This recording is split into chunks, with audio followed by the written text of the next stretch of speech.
Hi guys, Merry Christmas to you all. I don't know if I've shown you this before. This is my Jurgen Klopp new top for Christmas that I got, which is really, really nice. So thanks to my brother for that one.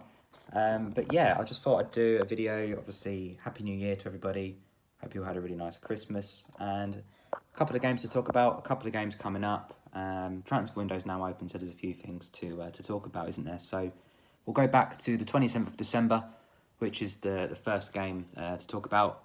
A 1-1 draw at home to West Brom, which obviously is pathetic. The first half, we were ridiculously dominant, just with no end product at all. Obviously, we got the lead with 1 goal, but I mean, we should really have got the second, third, and possibly even gone on to get 4 or 5. You look at West Brom, conceded plenty of goals before that game. They've conceded plenty of goals in games after that. 4, 5 goals a game. And yeah, we were just at 1-0, sort of took our foot off the pedal, thought that's it, that's done, West Brom aren't going to get back in it. Set piece, corner, goal, 1-1, hardly any time left to get the goal. We've been here before, haven't we? It's one of them where, the Brighton game, they equalise so late on in the game that there's no time for us to go, oh crap, we need to go and score a winner now. Because we just, for some reason, decide to just get 1 goal and relax. And yeah, obviously Mane scored a really good goal, but yeah, in terms of the team performance, we're not looking like title winners at the moment, not by a long shot. So yeah, that was disappointing. But Matip again got injured, shock. So he's out for 3 weeks. So we're back to Williams came on and looked okay, nothing special.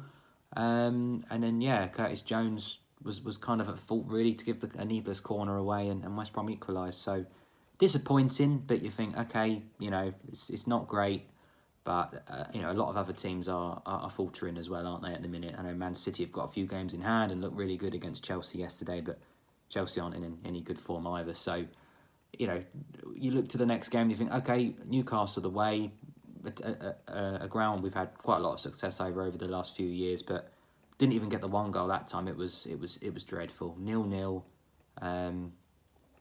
We keep having this thing where they say, oh, the goalie's had a masterclass. No, we just haven't scored. There was a potential foul, Darlow on Mane holding his leg, but other than that, he made 1 good save, I think, against Salah. And we didn't really trouble him. It was one of the most boring games I've ever watched, ever. Absolutely dreadful. West Brom game was boring as well. So, yeah, I don't know why we've become, I've said it before, this tiki-taka football. We're kind of turning into Barcelona, Man City with, 80% possession and no end product.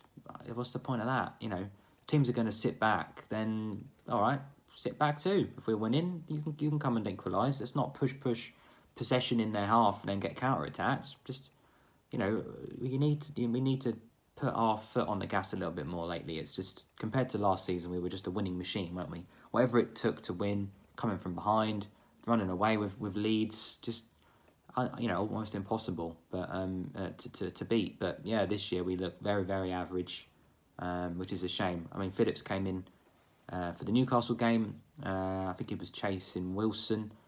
I honestly thought he was like jogging just to kind of see him out, but no, that was actually his top speed. And Wilson managed to get all the way around him on the inside, and but for a block from Fabinho, it would have been 1-0 to Newcastle. So clearly Phillips isn't good enough. Williams is young, but not ready for the first team. He's not even had a loan to a championship team yet. He's been loaned in the non-league. That's his experience. Matip's out again. Gomez is in and out all the time. Van Dijk obviously is out for the season. So with January now on the horizon, how do we not buy a centre back? The Klopp's kind of said we don't have to, and Carragher's said yeah you do. Hopefully Klopp's just playing it down, but secretly is looking for one. I would be amazed if we don't sign a centre back in this window. Honestly, I would be amazed. And then if we didn't win the league or the Champions League, you think, well, there's your glorious chance to do it. The Premier League is there to be won this year. No one is running away with it. Anyone that puts a bit of form together suddenly hits the top 3, the top 2 positions. I think first place was changing hands, weekly or even daily at points a few months ago. How close it is. So, yeah, that was disappointing. I mean, Milner started over Chamberlain against Newcastle, which was a strange one. Chamberlain had come on as a sub in the last 2 matches and looked okay. Milner hasn't played for months and gets chucked straight in and looks out of his depth. Got a yellow card and was miles off the pace. Thiago came on as a sub, which was good. A little bit too late, I think, for him to kind of make any difference to that game. But fingers crossed he'll start in the next ones. You know, he's something. A big tick, isn't it, to having Thiago come back to fitness, who's been out for a couple of months as well. So yeah, the away form is poor. We've drawn 6 games already this season, which is way too many. Way too many. I think we've drawn more games than anybody else, or joint top draws in the whole league. So obviously now United are now joint top with us with the same points, because they've been on a good run of form. You know, they didn't have a great start to the season, but they've been on fire, especially away lately. They've been really flying, beating everybody in their path. And yeah, we played them in a couple of games' time at Anfield, which now is huge. You think, okay, well, we need another Tottenham performance, don't we? We need to, you know, it's a title decider. Even at this stage, 3 points either way, you know, between the top two can decide the final table. So before that, we've got Southampton. Obviously, no Jota still. We're missing him, which is a shame. He was really good for us and got us a lot of winning goals at Anfield when he was fit. So yeah, hopefully he'll be back soon. But tonight is the Southampton game away. Really tricky game. Weirdly though, I'm more confident than I would be at home to West Brom or away to Fulham, because Southampton actually play football and actually have a go. So you'd hope that, you know, they would actually come and try and win the game. I think Man United won 3-2, having trailed 2-0. So yeah, I think they'd expect pretty much the standard team: Alisson, Trent, Robbo.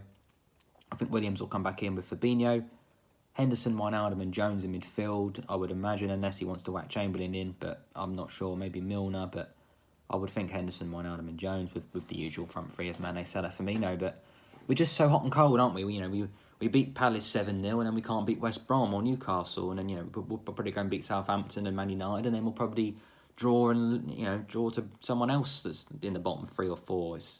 It's a shame. We need to get on a run of form in 2021 and really start making that gap, because Man City aren't going away. They are right behind us as well.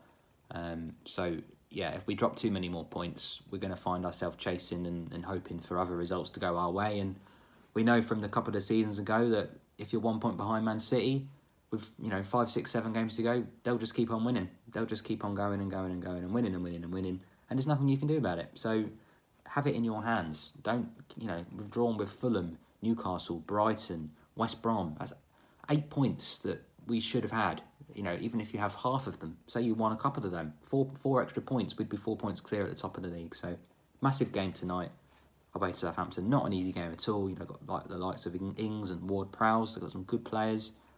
And then Man United comes after that. So yeah, some big games coming up on the horizon.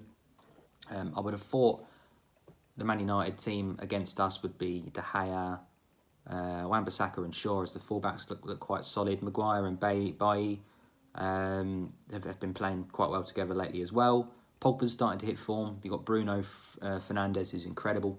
Honestly, would be in my World 11. He's absolutely brilliant. He's kind of De Bruyne level, in my opinion. Them two together, the two best sort of attacking midfielders in the world at the moment. Fred and McTominay will probably be sitting, with Martial and Rashford probably through the middle or possibly out wide, one of them. So yeah, they've got a good side. You can definitely get at Maguire and Shaw and Fred and McTominay, maybe defensively. De Gea's not what he was, but neither are our players at the moment. None of them are really in the form that you'd expect over the last couple of seasons. So yeah, it would be an interesting game. But yeah, other than that, I wouldn't make it a really long video. It's not too much positive to talk about result-wise. Hopefully the next one after those 2 games will be a bit more positive and we'll have some transfer news. But yeah, in terms of transfers, January is normally quite quiet. You rarely see teams sell.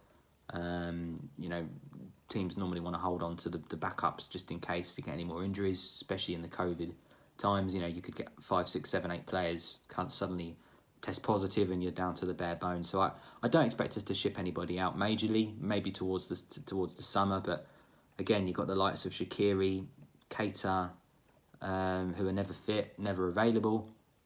Adrian's now 3rd choice. Not much point in him sticking around. If we were to bring a centre-back in, you would hope once Gomez and Van Dijk come back to fitness that Phillips would be moved on. I know Alaba's a free transfer in the summer. You could fill in at left-back or centre-back. Tsimikas, I don't think he played 2 games and looked terrible in both and had been injured for 2 months. Absolutely waste of money.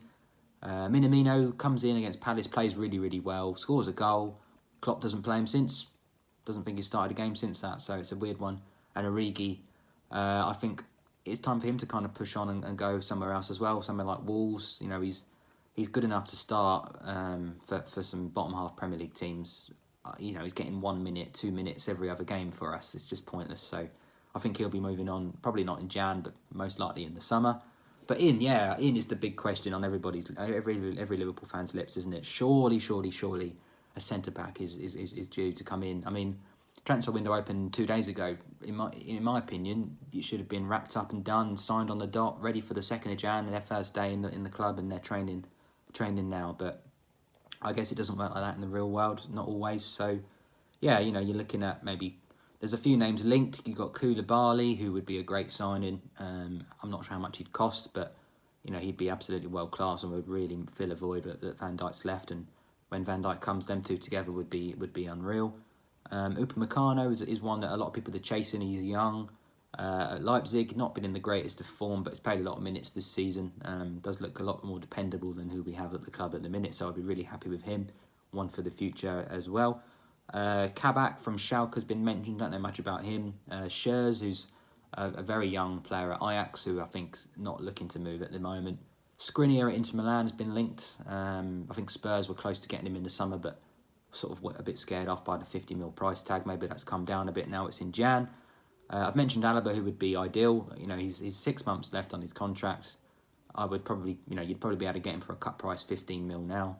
And he'd cover left back and centre back to give Robbo a well deserved rest here and there. And yeah, I mean, he can play centre back as well. So for me, that would be the no brainer. Alaba all day long. I would sign now.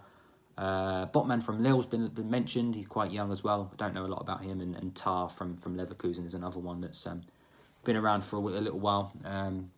Still fairly young, but yeah, has been playing top level football for a few years now. So you'd really hope that something's going to happen. You know, I don't know if it's going to happen towards the end of the window, maybe, but you would think, you know, even without the injury problems, you know, you've got Van Dijk, yes, 100% best centre back in the world.